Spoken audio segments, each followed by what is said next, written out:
ముద్రించి ఇక సుమారు 2000 ఎకరాలకు పైగా బిజినెస్ చేసింది ఈ మాఫియా. అధికార యంత్రాంగం ఈ రియల్ ఎస్టేట్ మాఫియా కనుసన్నల్లో పనిచేస్తూ నకిలీ ఎన్ఓసీలను సృష్టించి డిటిసిపి అనుమతులు అడ్డదారులే పొందింది. అధికారుల ధనదాహానికి పలు గోని చెరువు కబ్జాకు గురైందనే చర్చ బహిర్గతం కావడంతో తేలుకుట్టిన దొంగల్లా ఇరిగేషన్ అధికారులు నామమాత్రంగా కేసులు పెట్టి చేతులు దులుపుతున్నారంటూ స్థానికంగా విమర్శలు వెలువెత్తుతున్నాయి. ఇక జిలిటిన్ స్టిక్లతో కొండలను పిండి చేస్తూ సహజ సంపదను నాశనం చేస్తున్నారు. బాంబుల మోతలతో సమీప గ్రామాలు దద్దరిల్లిపోతున్నాయంటూ స్థానిక ప్రజలు ఆందోళన వ్యక్తం చేస్తున్నారు.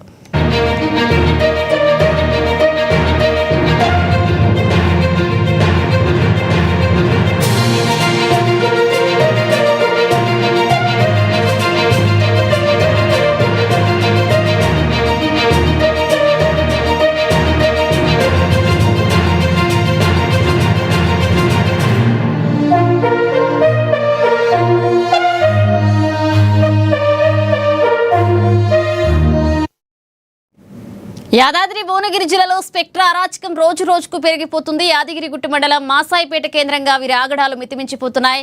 అమాయక ప్రజలను ఆసరాగా చేసుకుని కోట్లు కొల్లగొడుతున్నారు కేటుగాళ్లు. ఇదే అంశానికి సంబంధించి మరిన్ని అప్డేట్స్ అందించడానికి మా ప్రతినిధి హరీష్ ఫోన్ లైన్ లో సిద్ధంగా ఉన్నారు. హరీష్, మనిష యాదాద్రి భువనగిరి జిల్లాకి సంబంధించి కూడా రియల్ ఎస్టేట్ అరాచకం మితిమూరిపోతున్న పరిస్థితులు అయితే కనిపిస్తా ఉంది. ముఖ్యంగా యాదగిరిగుట్ట మండలం మాసాయిపేట కేంద్రంగా కూడా వీరి ఆగడాలకు రోజు రోజుకి మిత్తిపోయిన పరిస్థితి అయితే కనిపిస్తోంది. ప్రధానంగా దీంట్లో అమాయక ప్రజలకు సంబంధించి కూడా ఆసరాగా చేసుకుని వాళ్ళ వీక్నెస్ ని ఆధారంగా కోట్లు కొల్లగొడుతున్న పరిస్థితి అయితే కనిపిస్తా ఉంది. ప్రధానంగా స్పెక్టా అనే రియల్ ఎస్టేట్ సంస్థకు సంబంధించి కూడా ముఖ్యంగా దీంట్లో 4500లకు పైగా బాధితులను మోసం చేసింది. దాంట్లో ప్రధానంగా కోట్లు కొల్లగొట్టినట్టుగా కూడా ఏదైతే దీనికి సంబంధించిన వాస్తవాలు బయటకు వస్తున్న నేపథ్యం అయితే కనిపిస్తా ఉంది. ఇక మొత్తంగా ఈ ఏదైతే రియల్ ఎస్టేట్ కి సంబంధించి రంగురంగుల ప్రకటనలు కావచ్చు, సినీతరాలతో ప్రకటనలు కావచ్చు, ముఖ్యంగా బ్రోచర్లు కావచ్చు, అలాగే కటౌట్స్ కావచ్చు, ఆకర్షణీయమైన కటౌట్స్ కావచ్చు, స్పెక్టా రియల్ ఎస్టేట్ కంపెనీకి సంబంధించి కూడా ఇంటర్నేషనల్ లెవెల్లో ఆ ప్రకటనలను చూపిస్తూ అమాయకులను మోసం చేస్తున్న పరిస్థితి అయితే కనిపిస్తోంది. ఇక బిజినెస్ కి సంబంధించి కూడా దాదాపుగా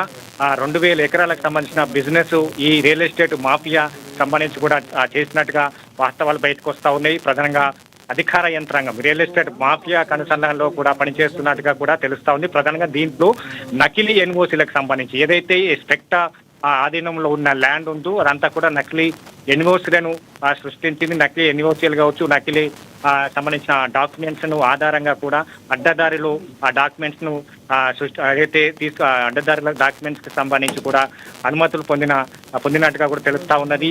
దీంట్లో స్పెక్టాకి సంబంధించిన రియల్ ఎస్టేట్ కంపెనీలు పలుగోని చెరువుకి సంబంధించి కూడా కబ్జాకి గురైన కూడా చర్చ బహిర్గతం అయిన నేపథ్యంలో గతంలో కూడా వీరిపైన ఇరిగేషన్ అధికారులకు సంబంధించి కూడా నామమాత్రంగా ఈ చెరువు కబ్జా అయిందో దానికి సంబంధించి కూడా నామమాత్రంగా ఆ కేసులు పెట్టి చేతులు దులుపుకున్న పరిస్థితి అయితే కనిపిస్తా ఉంది. ముఖ్యంగా మాఫియాకి సంబంధించి ఎప్పుడైతే మాసాయిపేటలో ఏదైతే కొండలు గుట్టలకు సంబంధించి కూడా జిలిటన్ స్టిక్స్ కి సంబంధించి కూడా పెద్ద ఎత్తున పేలుడు పదార్థాలకు సంబంధించిన జిలిటన్ స్టిక్స్ ను యూజ్ చేస్తారు. వాటన్నిటికి సంబంధించి కూడా కొండలను పిండు చేసి మొత్తంగా చదును చేసి అక్కడ ఈ రియల్ ఎస్టేట్ మాఫియా కొనసాగుతా ఉన్నది. ముఖ్యంగా వీళ్ళు చేసే ప్రధానంగా ఏదైతే మోసం కావచ్చు, అమాయక ప్రజలకు సంబంధించి కూడా వాళ్ళను ఏదైతే ఆసరాగా చేసుకొని డబ్బులు సంపాదించడం కావచ్చు. ఎందుకంటే దీంట్లో స్పెక్టా అనే సంస్థ దీంట్లో ఏదైతే 100 మంది ఏజెంట్లు కలిగి ఉంటారు. ముఖ్యంగా హైదరాబాద్ తో పాటుగా ఇతర జిల్లాలకు సంబంధించి కూడా వాళ్ళు ఏదైతే ఇతర అమాయక ప్రజలకు సంబంధించి కావచ్చు, ఇతర ఎవరైతే ల్యాండ్ కొందామనుకుంటారో, ఫ్లాట్ కొందామనుకుంటారో వాళ్ళకి సంబంధించి కూడా కాంటాక్ట్ అవుతారు. వాళ్ళతో పూర్తి స్థాయిలో మమేకమవుతూ వాళ్ళకి సంబంధించి కూడా స్పెక్టాకి సంబంధించిన వాళ్ళ బ్రోచర్లు కావచ్చు, వాళ్ళు ఏదైతే ఏదైతే అట్రాక్టివ్ గా తయారు చేసిన బ్రోచర్లు ప్రకటనలను వాళ్ళకి చూపిస్తారు. అంటే ముఖ్యంగా దీంట్లో తెర మీదకి వచ్చింది అంటే ఒకే ఒక స్థలాన్ని కావచ్చు, ఒక ఫ్లాట్ను కావచ్చు, వాళ్ళు 10 మందికి నకిలీ ఆధారాలతో కూడా రిజిస్ట్రేషన్ చేస్తారు. పలు డాక్యుమెంట్లను వారికి సమర్పిస్తారు. ఎప్పుడైతే ఆ డాక్యుమెంట్ కి సంబంధించి కూడా ఎవరైతే ఆ బాధితుడు ఉంటాడో అక్కడ సంబంధించి కూడా ఆ ఫీల్డ్ లోకి, ఆ ల్యాండ్ లోకి వచ్చినప్పుడు ఖచ్చితంగా ఇంకో వ్యక్తి అక్కడికి రావడం జరుగుతుంది.